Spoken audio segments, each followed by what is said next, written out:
Assalamualaikum warahmatullahi wabarakatuh.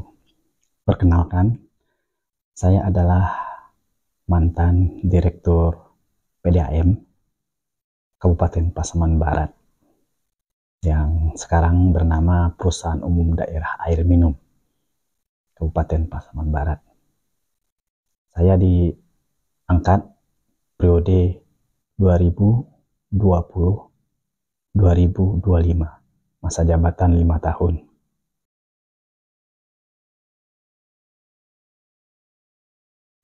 Namun, baru berjalan 1 tahun, tiba-tiba saya diberhentikan.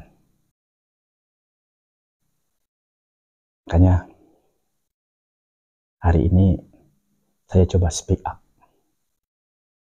Biar apa yang terjadi kepada saya tidak terjadi kepada direktur-direktur lainnya, direktur PDAM lainnya, dan agar pengalaman saya ini, apa yang sudah terjadi kepada saya speak up. Semoga power netizen Indonesia ini dapat merubah tata kelola tentang perusahaan air minum di Indonesia ini, khususnya perusahaan daerah air minum yang ada di kabupaten kota. Baiklah, saya akan ceritakan kronologi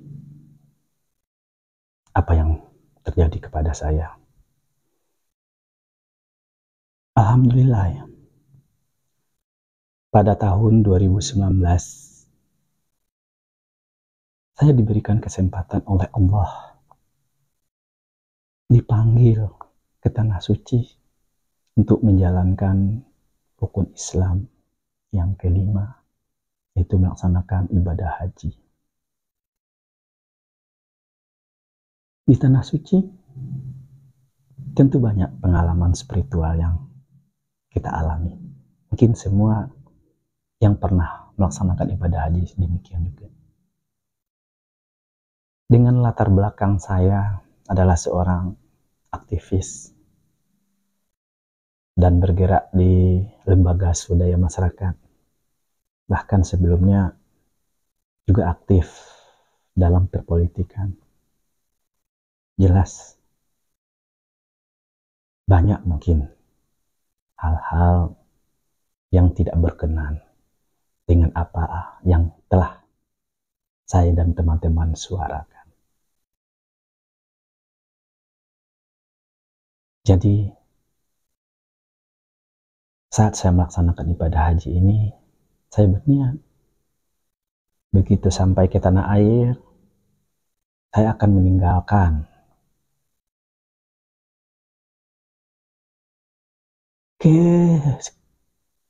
kisruhan, boleh dikatakan hingar-bingarnya dunia ini, baik dari sebagai aktivis maupun di dunia politikan. Di usia saya yang sudah setengah abad ini, saya ingin beristirahat, fokus untuk ke keluarga dan menenangkan pikiran. Ya, saya ingin jadi petani di sebuah lahan yang ada di tempat ketinggian dengan udara sejuk dan alam pedesaan. Namun seiring waktu di Pasaman Barat ada kekosongan atau habisnya masa jabatan Direktur Perusahaan Daerah Air Minum Kabupaten Pasaman Barat. Beberapa teman mendatangi saya dan mengusulkan agar saya mau menjadi direktur PDAM. Namun seperti yang saya katakan tadi, apa niat saya tanah suci, saya sampaikan. Kemudian beberapa tokoh lagi datang kepada saya, juga menyampaikan hal sama. Namun, jawaban saya tetap, tapi seorang tokoh senior yang saya hargai, yang saya hormati, yang bersama-sama berjuang dalam pembentukan Kabupaten Bandung Barat mengatakan kepada saya, tolonglah dibantu PDAM ini demi kabupaten kita, demi Pasaman Barat. Itulah yang membuat saya tersentuh. Akhirnya saya ikut dalam panselnya. Tentu ada panselnya sesuai dengan Kemendagri. Alhamdulillah dari seluruh peserta yang mengikuti pansel ini, nilai saya terbaik dan nilai saya tertinggi. Dan tanggal 7 September, pansel memutuskan bahwa sayalah sebagai pemenangnya. Dan saya dilantik sebagai Direktur Perusahaan Air Minum Daerah Kabupaten Pasaman Barat. Di awal tahun saya bekerja, bertepatan pula lah dilaksanakan pilkada atau pemilihan kepala daerah. Dan hasilnya terpilihlah kepala daerah yang baru. Saat itu mulailah terjadi gonjang-ganjing yang sampai kepada saya. Bahwasanya saya akan diganti. Tapi saya tidak peduli. Karena sesuai dengan niat saya untuk memajukan, untuk memperbaiki perusahaan air minum ini. Saya tidak peduli. Saya tetap bekerja dan perusahaan yang saya terima ini, saat setelah serah terima dengan saya, itu kondisinya dalam keadaan kurang sehat. Dan di awal saya menandatangani pencairan dana untuk gaji karyawan dan operasional dari penghasilan perusahaan ini terjadi defisit atau minus lebih kurang 80 juta. Dan perusahaan ini terdapat tunggakan pelanggan lebih 11 miliar. Karena rata-rata setiap bulan pelanggan dari jumlah total pelanggan hanya 27% yang membayar tagihan airnya.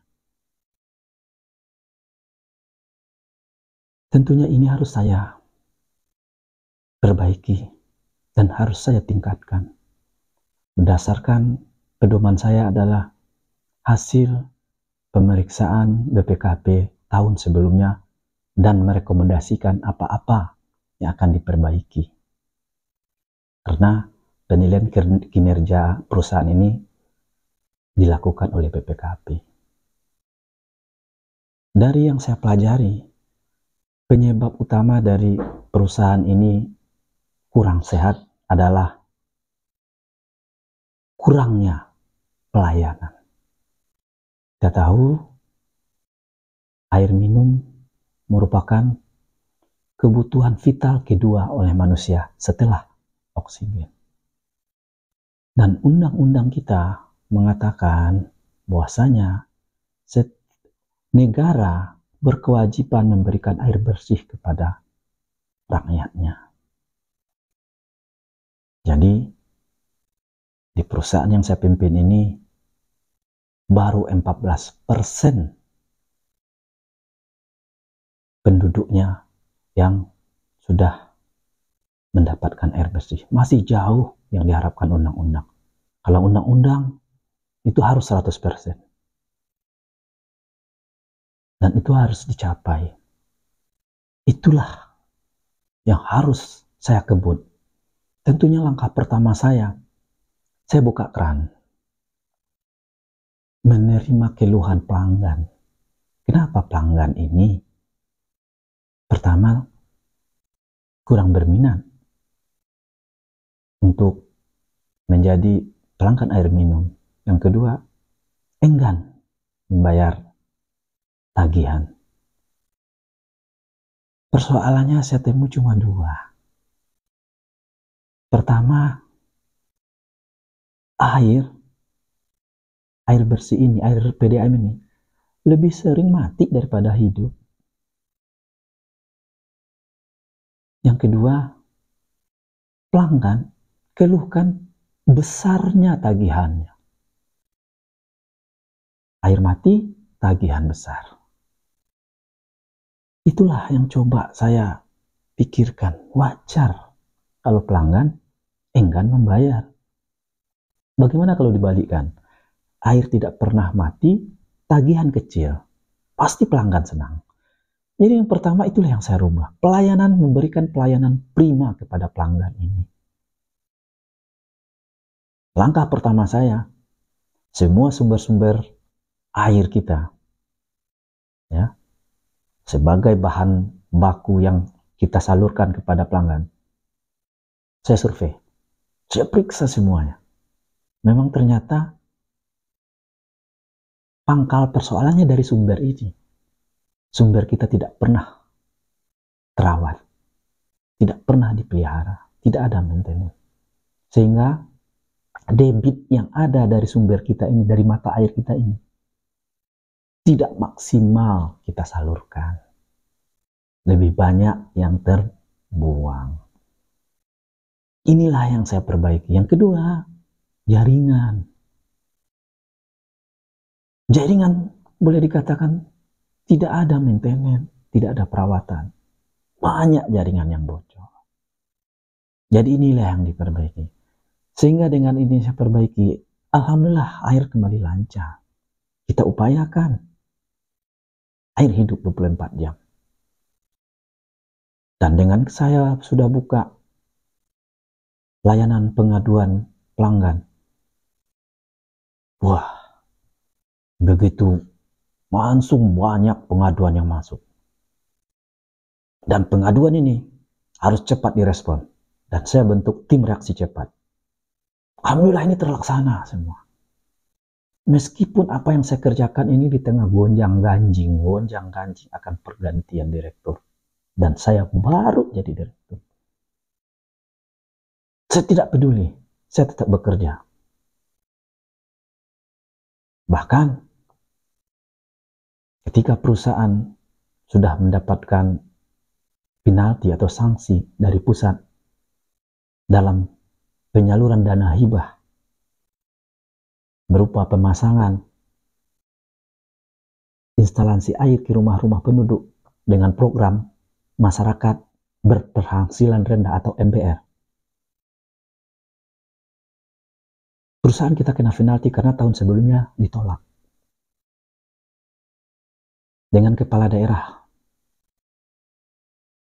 saya memperjuangkan ke pusat, ke Dirjen Air Minum, agar kita tetap diberikan program hibah pusat ini untuk masyarakat berpenghasilan rendah. Karena tentunya tidak fair. Kesalahan masa lalu harus saya yang direktur yang baru menanggung. Alhamdulillah akhirnya kita diberikan program hibah air minum masyarakat berpenghasilan rendah atau MBR sebanyak 600 kakak. Dan ini saya kebut tanpa ada dukungan dan bantuan dari kepala daerah. Karena kepala daerah yang baru, jujur saya sampaikan, sejak dilantik sudah menggaungkan, bahkan di hadapan saya langsung dikatakan bahwasanya dia akan mengganti direktur. Namun itu tidak menurunkan semangat saya. Dan saya berprinsip, kapan SK-nya keluar, disitulah saya berhenti. Program MBR ini tanpa dibantu oleh Pemda, tanpa ada bantuan dana dan Pemda, kita kerjakan dengan dana yang ada di perusahaan. Alhamdulillah 100% berhasil. Dan itu langsung ditransfer dari pusat dananya kepada rekening perusahaan full 100%. Dan ini dari dana yang hibah dari pusat, perusahaan itu mendapatkan keuntungan 50%. Karena biaya kita yang kita gunakan untuk melaksanakan program ini sampai selesai hanya 50% dari anggaran yang diberikan oleh pusat tersebut.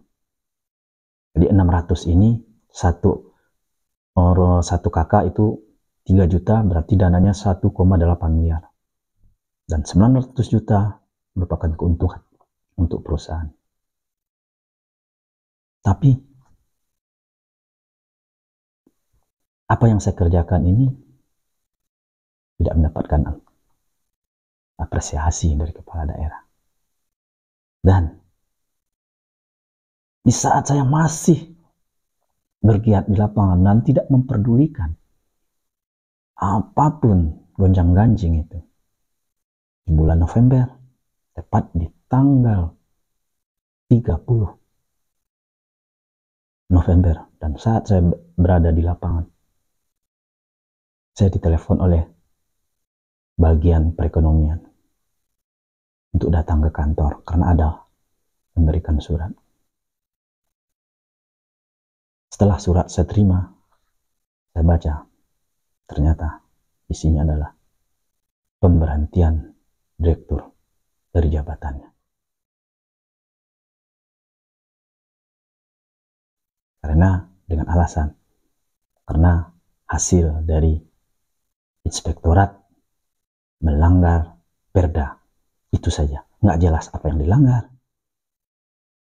Dan inilah yang saya sayangkan, inspektorat dipergunakan oleh kepala daerah untuk menyalurkan keinginannya. Waktu inspektorat masuk, saya sempat berdebat dengan inspektorat. Inspektorat ini kan ada SOP-nya. Kenapa unjuk-unjuk inspektorat masuk ke perusahaan untuk memeriksa? Tentu ada sebab akibat. Terus inspektorat mengatakan bahwasanya ada surat dari masyarakat. Saya minta dong, tolong dong suratnya perlihatkan dan dibahas dengan direktur, apa masalah? Tidak boleh. Dan mereka tidak mau. Itu adalah rahasia. Ya, silakan. Ya persilakanlah inspektorat melakukan pemeriksaan sana. Dan anehnya, hasil pemeriksaan inspektorat ini tidak pernah diberikan kepada saya sebagai direktur. Dan saya tidak pernah diberikan kesempatan untuk hak jawab atas apa-apa temuan dari inspektorat ini. Dan tidak pernah apapun temuan inspektorat ini dibicarakan dengan saya. Dan terakhir cuma saya tahu saat surat keputusan bupati mengatakan saya diberhentikan.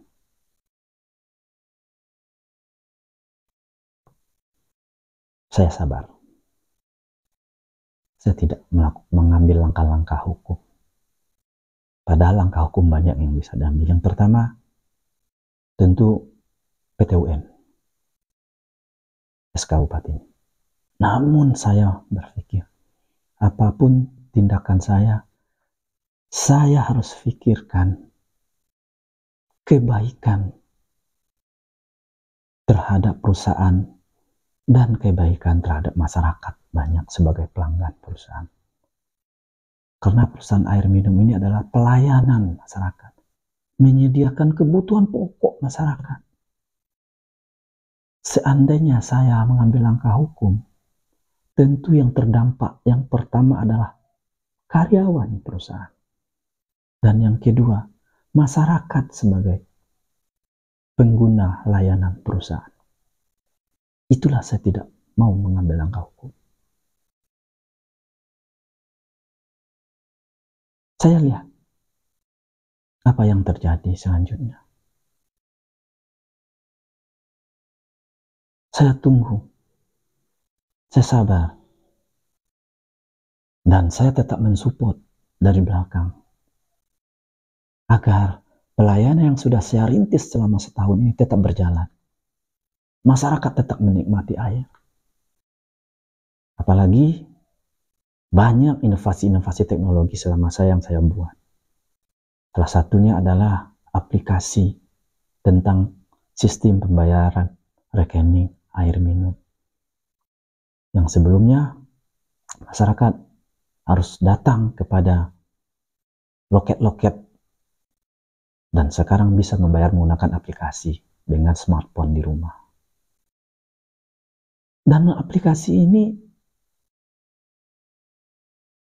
saya memiliki banyak otorisasi di situ.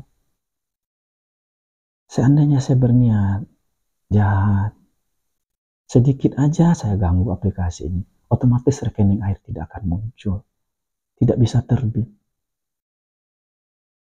dan berdampak kepada pendapatan perusahaan, berdampak kepada pembayaran gaji perusahaan, berdampak kepada biaya operasional, akhirnya berdampak kepada pelayanan masyarakat. Tentunya masyarakatlah nanti akan jadi korban. Saya tidak mau. Karena dari awal memang niat saya jadi direktur ini adalah ladang ibadah, bukan ladang mencari jabatan atau ladang untuk sebagai ladang usaha. Namun, kenapa saya sekarang speak up? Saya harus bercerita agar apa yang terjadi kepada saya ini tidak terjadi kepada direktur yang lainnya. Dan agar tata kelola air minum ini menjadi perhatian pemerintah. Karena banyak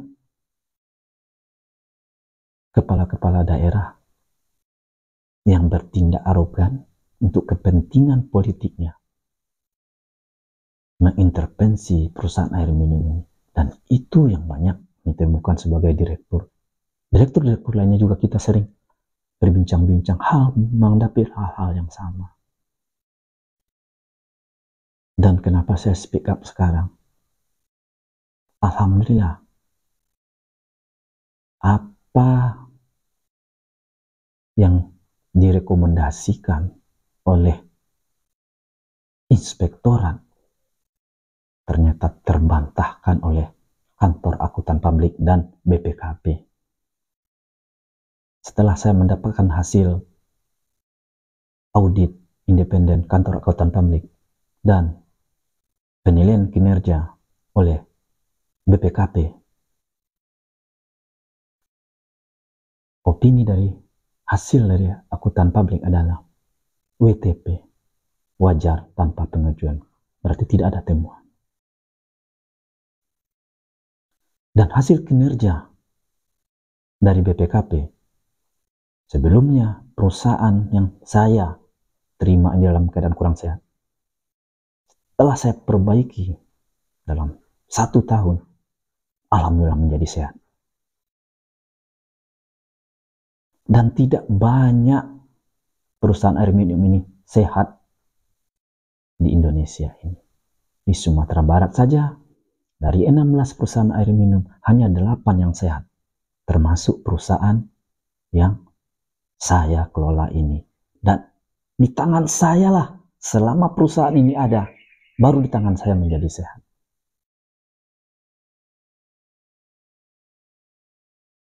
Itulah prestasi yang sudah kita kerjakan.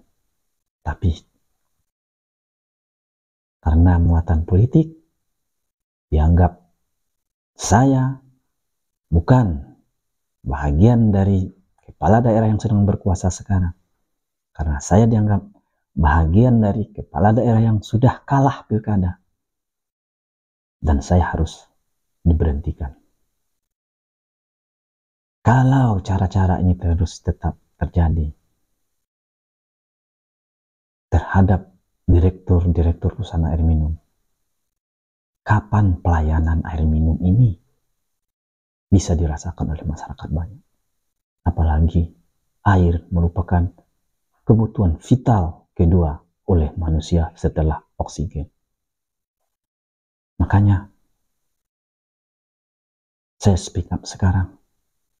Mudah-mudahan berguna untuk rakyat Indonesia, berguna oleh pejuang-pejuang air minum, pahlawan-pahlawan air minum yang ingin melaksanakan amanat undang-undang untuk memberikan hak masyarakat berupa air bersih.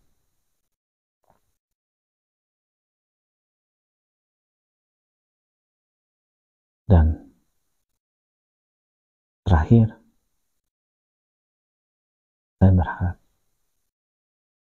bahwasanya ini menjadi perhatian oleh pemerintah. Bagaimana agar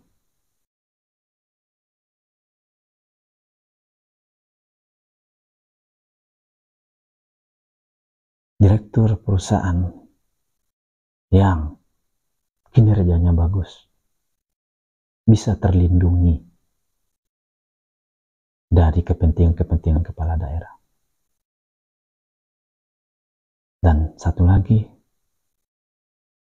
kalau bisa, harapan saya, perusahaan air minum yang ada di daerah-daerah ini jangan di bawah otoritas kepala daerah, agar tidak terjadi kepentingan, terutama kepentingan politik. Kalau bisa, mungkin di bawah kementerian atau di bawah badan usaha milik negara. Kepada para ahli-ahli, mohonlah dipikirkan agar kita bisa menjalankan amanah undang-undang ini, memberikan pelayanan air bersih kepada seluruh rakyat Indonesia. Di tangan saya, perusahaan yang saya pimpin, dari target hanya 1.000 pelanggan 1 tahun yang akan mendapatkan air bersih. Alhamdulillah, sebelumnya pelanggan air minum hanya 14.000. 1 tahun di tangan saya menjadi 17.000. Ada 3.000 masyarakat, kepala keluarga yang sudah terlayani dalam 1 tahun, dan ini tidak pernah terjadi. Tangan saya, minat masyarakat untuk menggunakan air dari PDAM mulai meningkat, dan kesadaran untuk membayar rekening mulai meningkat. Semoga apa yang sudah saya kerjakan ini tetap bertahan oleh perusahaan meskipun dipimpin oleh pemimpin yang baru, direktur yang baru, dan tidak terjadi sebaliknya. Demikian, mudah-mudahan netizen Indonesia dapat menyuarakan suara saya ini. Wassalamualaikum warahmatullahi wabarakatuh.